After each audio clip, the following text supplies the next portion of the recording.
Last stream, we talked about how the alt-right had me. It got me. And I talked about how I went into the alt-right, how I went out of it.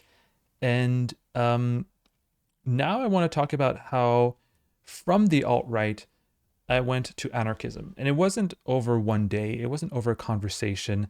It is a gradual process, as many philosophical or ideological adherents, like that's how most of it happens.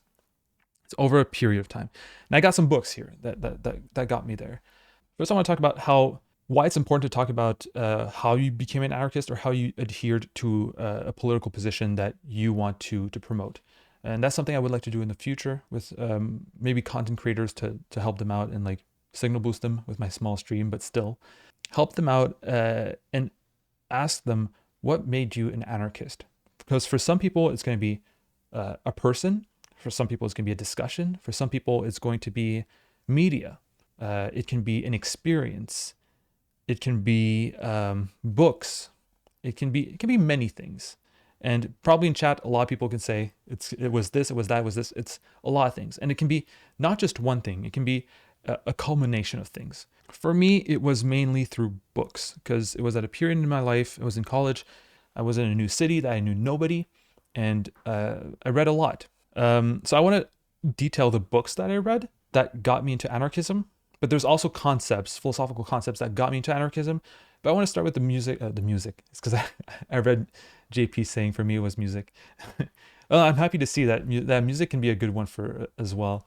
But I want to talk about books, and maybe some people will recognize some books. Maybe some people might go through these books and see where that brings them. And those are not necessarily all recommendations, but they're definitely what I went through, and maybe that might inspire you to go through similar paths. And you're gonna like this because one of the first books that actually got me into it is actually a book that I read while I was alt-right.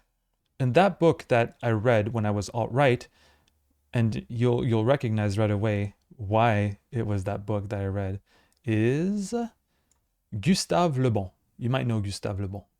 Gustave Le Bon here. Psychology of the Masses. Here, The Crowd, a study of the popular mind. I believe this is the one. In French, it's a different. I've read all these books in French. Unconditionally, everything I read that I'm going to show is in French, but most of them, Psychologie des Foules was in French from 1895. But they're all translated in English if you want to read them. Yeah, I'm sorry. I was showing La Boétie, and I was actually talking about Le Bon. Yeah, so all of them are in French, but many of them are translated, and if they're not, I'll tell you. And I just hope that you're French and that you speak French just like I do. And if not, it'll still show you the philosophy. I'll still explain them. So the reason why I wanted to read Psychologie des Foules by Gustave Le Bon, it was during my alt-right phase where I wanted to be it's kind of embarrassing now, but it's kind of funny. I wanted to be an orator. I wanted to become a populist orator, a nationalist orator. And I thought that was so fucking cool. Part of it is because I had seen, like, of course, back then I was like, Hitler's bad, but like, he was kind of cool in some ways in his like orator abilities, like his speeches and the aesthetics. And that was all when I was like more on the alt-right pipeline, sliding it down. So I disassociate with that. And please don't clip me. But back then I thought that was fucking cool. So I was like, if I want to become this orator, I should understand the psychology of the popular mind, or whatever, the study of popular mind, the psychology of the masses. You would have been a great or like I'm in a way an orator now, right? But checkmate, all right, myself from the past. I'm an anarchist now. But yeah, he was a great orator, and I was like, I want to be like him and be able to like inspire the masses for the glory of our nation. But I won't be bad like him. I'll be a good nationalist. That's what I told myself. So understanding the psychology of the masses was a way for me to, to try to understand being a better orator and being able to like be like a propagandist or try to like manipulate the psychology of the masses. And I don't know why, but that got me into a discourse of on voluntary servitude. There is an overlap, and discourse on voluntary servitude talks about why, and it's old. It's even older than Le Bon. It's par de la Boétie, made in 1577, and La Boétie talks about how people want to like why do they voluntarily become not slaves, but why do they submit themselves voluntarily to an authority? And at first, I was listening to that like in the whole sense of like, authority being good, authority being like a way to direct the forces of society and to like focus them and for our glory, whatever. But what came out of it was completely different. It was the whole idea of like it was a more critical view of, as it says here, the tyrant, of authority and its mechanisms in a way, and how the legitimacy of that authority comes from the population, which is you can imagine like in 1577 probably pretty revolutionary to say that the authority doesn't come, like their power doesn't come necessarily from God, but from the acquiescence of the population. And it declicked something in my head, and I thought that was really, really interesting as a concept. And things happen, I listen to podcasts, I listen to things and stuff like that. And now we're going to go into more my show and tell I got here is this book. It's going to suck for people who don't speak English, right? Speak French. I'm sorry. That was right before. Démocratie, Histoire politique d'un mot by Francis Dupuy-Derry, who became one of my professors in university later in life. And that was the first book that I read, and I was still kind of alt-right because I still remember today how let me show you the chapters, that I couldn't get through the last chapter. And the reason why I couldn't get through the last chapter, it was because it wasn't even the last chapter. There was a chapter on feminism, and I thought that maybe it's in another book, but there was because the guy's a feminist, and it's one of his subject of studies, and I thought that was so boring. Like, feminism, who cares? What does it have to do with anything? But Démocratie, Histoire politique d'un mot, and I'll show it again. That one's in the United States and in France. Talks about how I can't see. There you go. Talks about how democracy. Well, there's no actual democracy in the West, like in anywhere in the world, and at least not in the form of a state. And that even the founders of democracy in the United States and in France didn't actually like the word democracy. What they were seeking is the whole idea of an elective aristocracy. Aristocracy being the best, and elective being, well, we elect them. And through the history of the word democracy, you realize that the very people who built democracy didn't, like many of them, saw democracy as a bad word, as a word meaning populism, as a word meaning tyranny of the masses. In a word, it meant anarchy, because Francis Dupuy-Derry is an anarchist as well. And to me, it was revolutionary in the sense that I was like, okay, we don't live in a democracy. We live in a elective aristocracy. And as soon as you're able to label or to associate different philosophies, or at least to name them, that's when you're able to identify them in different spheres of society. And once you understand that we elect the best, and the best is usually with a characteristic of class, then we understand that, okay, who are the rulers? We don't have any power. And if we do, it's just in electing our rulers. And I talk about that in one of my videos, talking about like, what if we elected a king? Would we still be in a democracy, right? If we elected a king and the king gave us freedom of speech, gave us the right to vote, we'll vote for which king we want, king or queen, I guess. We're in a liberal monarchy. Voting for a king or queen, and the king or queen worked for us, worked for our benefit, we would still call that democracy. Because in a way, it might function the same exact way as our current democracy, except instead of being a group of people, it would be one person. There wouldn't be the debates, but the process of voting for that person would still be the same. The whole idea of delegating your political power to someone else is there. I know there's differences, but in principle, it's still not a democracy. Being able to vote doesn't make a society democracy or a system democratic. Having free speech doesn't.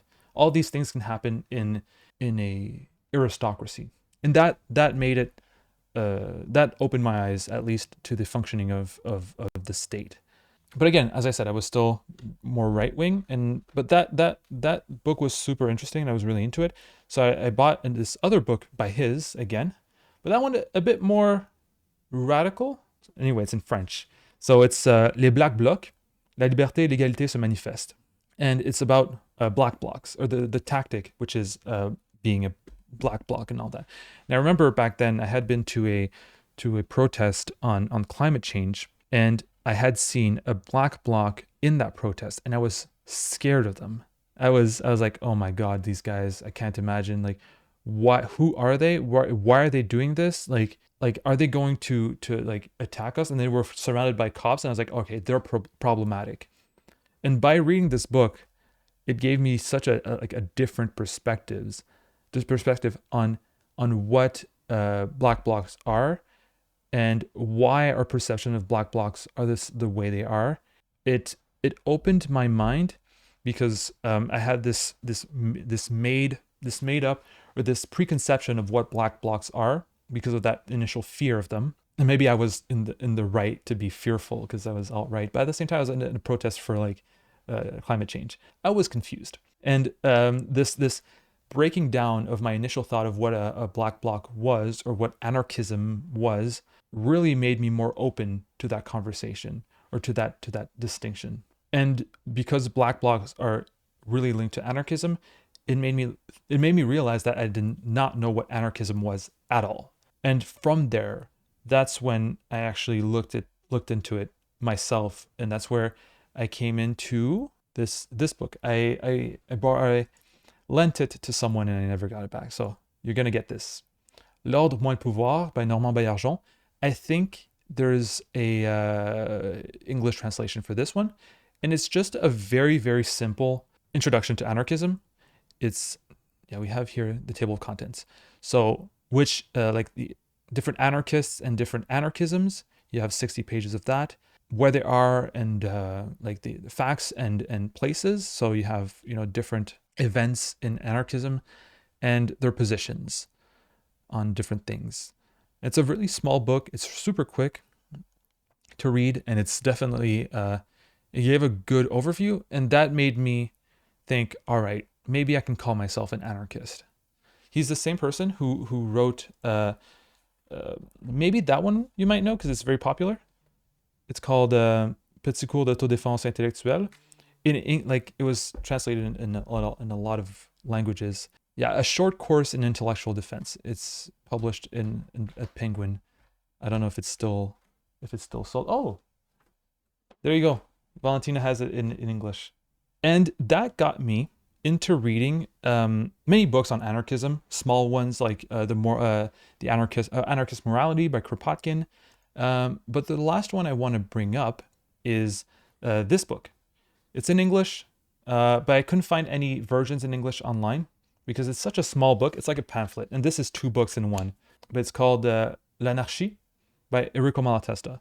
And Enrico Malatesta is a very popular anarchist, and reading that book made me cement more my adherence to anarchism as a political philosophy, because the other ones were like, well, this is still an introduction, right? But the other ones were more like an overview of the history and the different currents of anarcho-communism, anarcho-syndicalism, and anarchism in general. But that book cemented my adherence to it because it's like, well, first, because it's written so long ago. It just feels like an important text, an influential text for the movement, but also because it's more not about anarchism as a movement, but about anarchism as a philosophy. But yeah, so in all the books I showed pretty much are all from Lux, this publisher, an incredible publisher in French, publishes both in French, in France, and in Quebec. And Anarchy by Malatesta was like a fundamental read for me as a embryonic anarchist. I'm not done talking about my conversion to anarchism, but I do want to talk about that just really, really quickly. But in terms of my conversion to anarchism, I was primed. It came with books, but it also came with different ideas and philosophies. The first idea was that, of course, we don't live in a democracy, so that helped. My experience with capitalism, as soon as I had my first job at a fast food restaurant when I was young, I understood that I was being exploited and that some people were getting money and I wasn't getting as much, even though I did the labor and that other person, like, my boss wasn't. So that I understood quite intuitively, in terms of capitalism not being great. And in terms of statism not being great, came from the idea that we don't actually live in a democracy. And if we want to call ourselves democratic, we should be less hierarchic. I saw hierarchy in terms of like political hierarchy as being at odds to our current form of liberal democracy. No. I saw hierarchy in political hierarchy as an antithesis to democracy. And right now, we definitely do have a hierarchic social and political organization, and therefore we can't call ourselves democratic. So I had those ideas really cemented. But one idea that really got me into anarchism, and that's another part of the broad reasons why I became an anarchist, was first, well, the idea of free will, or free will not existing. That made me an anarchist. And I want to explain why. I was a kid who grew up very, very fearful of crime and very, very fearful of what we would call now, or what anarchists would call, like asociability, acts that are asocial. And those actions were very scary to me because I was very afraid of that violence. Through a conversation I had with friends, I came to the idea that I I do not believe in free will. And if I take the political implications of not believing in free will in terms of crime, especially, no, I had a fear of being a victim of crime, not of committing crime, not at all. I was fearful of being a victim of a crime, like someone breaking into my house. That was one of my biggest fears. When I stopped believing in free will, I had to come to the conclusion that crime, or like antisocial actions, came from a place. If every actions that we do has a reason, or like a bunch of reasons behind them, the element of crime can be, if not eradicated, at the very least, very much reduced. And then that makes you think, what causes crime? What pushes people into crime? And an economic incentive is a really good reason for that, and economic dispossession, like in any way, like economics create crime.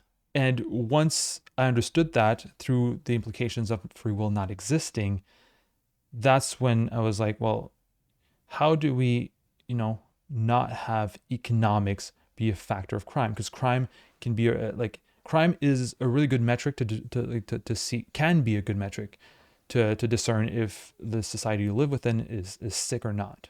If your society has a bunch of crime, then that might mean that something's wrong with it. If it has zero, it might also mean that there's something wrong with it. Like, think of an authoritarian, despotic regime. But if there's a lot of crime, something's wrong. And I was like, all right, if we want to fight crime, if we want to stop this from being such a burden on our lives, we must take out the incentives for crime. Because people wouldn't commit crimes if they didn't have the incentives. Because every action or every choice we make comes from incentives.